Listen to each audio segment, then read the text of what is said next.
Morning, just a quick video today.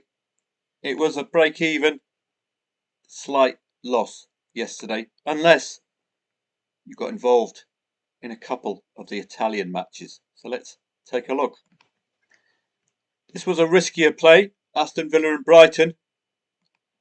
I was looking at Aston Villa coming from a goal down against Brighton. Got the equaliser, care of a penalty. Up to you then if you want to cash out now, lock it in, or if you want to look for an Aston Villa winner. They have been performing well at home of late. 3 goals here, 2 goals here.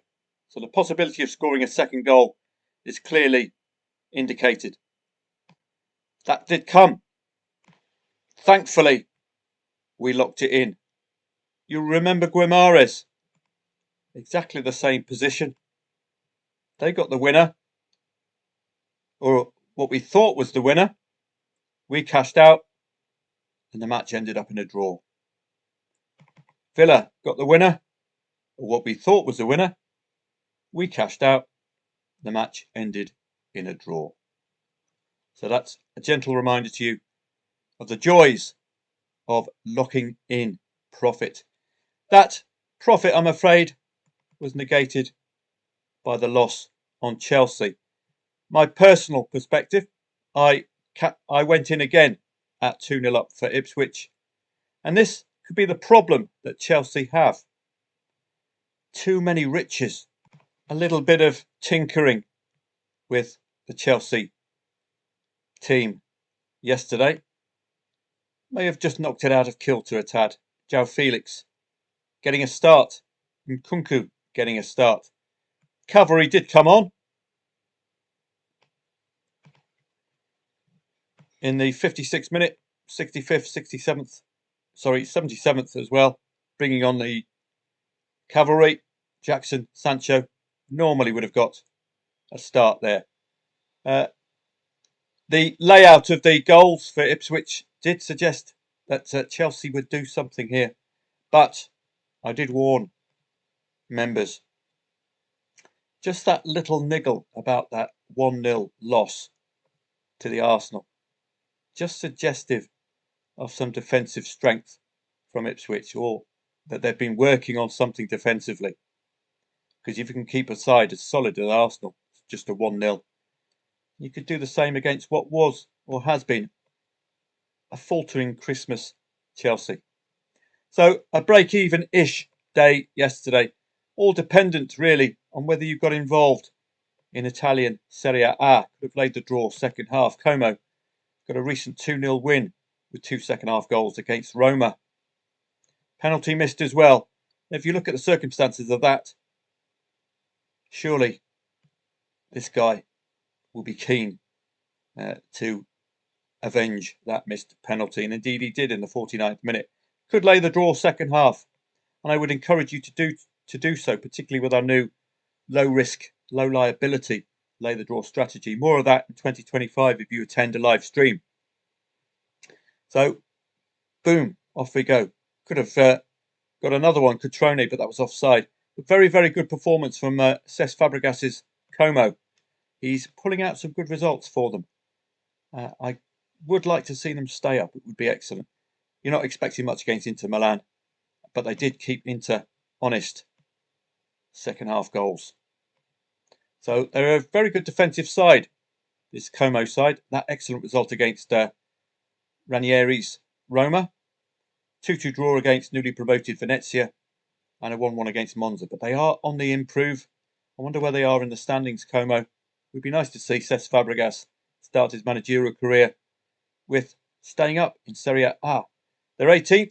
They're still in trouble, but they're 4 points above the relegation zone. That's a nice buffer of a win and a draw. Well done to Como. So he could have laid the draw there. Bologna and Verona. Not all red cards are fatal. You saw, if you had an in-play stats feed, you saw Bologna get that equaliser down to with the red card. You could have laid the draw again in the expectation of Bologna getting rid of 17th in the league with their underpants logo. It looks like pair of Y fronts there for Verona.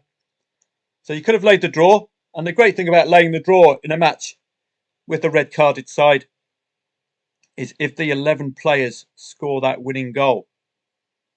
If the 11 players score the winning goal, the draw odds tend to go to double figures. So you can get a nice cash out. Well, it took an own goal from Castro. So a little bit of luck. But you need a little bit of luck when you're 17th in the league. And that 3-pointer for Verona could be crucial at the end of the season. It's, again, they've got the same buffer as Como, but it's going to be a very, very interesting relegation dogfight, probably all the way up to Empoli and below. So it's going to be an important set of matches in the new year for this lot.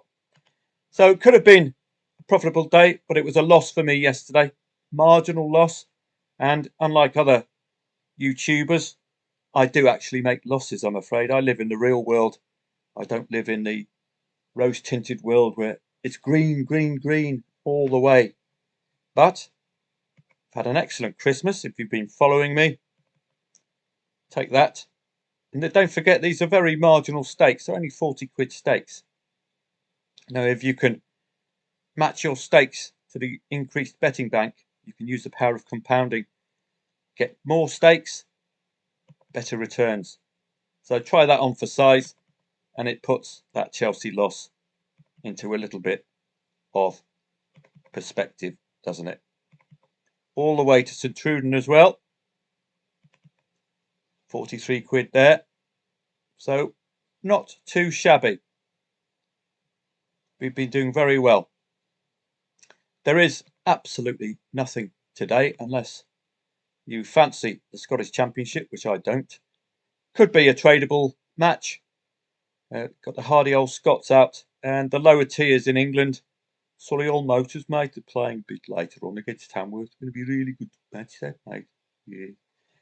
Israeli Liga Ha'al. We've got no real familiar names in that. 2.8, 2.75. You should know by now. That suggests be very, very cautious. So nothing doing unless you love a bit of Mali and Somalian football. Then get stuck in. New Year's Day. I've got my brother and his girlfriend coming around. Got a nice bit of sea bass for his girlfriend. Brother's a professional chef. So we will be enjoying lunch as ever, as I did on Sunday with my fabulous scampi and chips.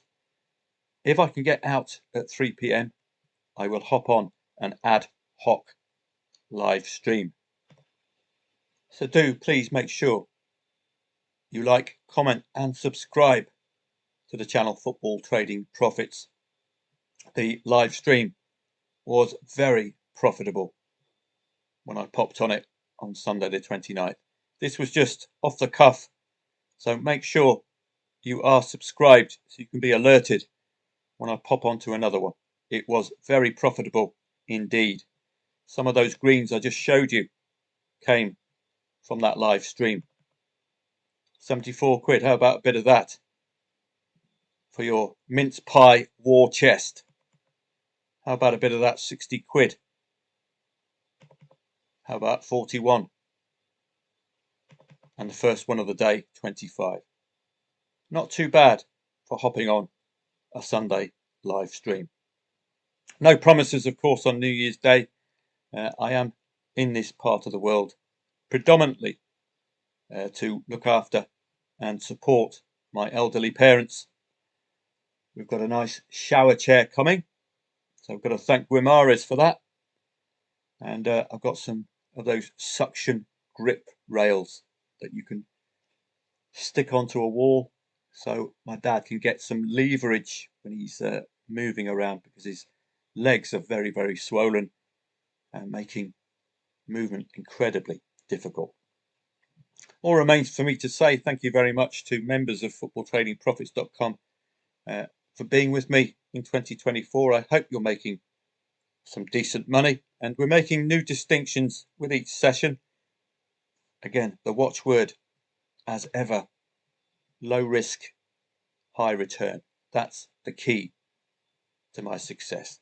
And one element of low risk is locking in profit at the right time. Who cares if Brighton equalised? I made 42. If Aston Villa won, I'll make 42. If Brighton win, I'll make £43 and 2p. Amazing. Unbelievable, Jeff. So have a great New Year's celebration. Tonight, I've given up the booze, but I've got some nice 0% Guinness. It is absolutely delicious. I can't kick the stout, I'm afraid. So it's 0% Guinness for me all the way through. I will see you in 2025. Make sure you are subscribed to Football Trading Profits YouTube channel. Quite easy to find. Just put it in the search box. Look for the logo. Make sure you're subscribed. That way, if I can wriggle my way out of family commitments tomorrow by 3 p.m, I'll be straight in here and I'll be straight on to a live stream helping us to make some money in 2025. Thanks very much, everybody. Have a great New Year's Eve celebration. See you again in 2025.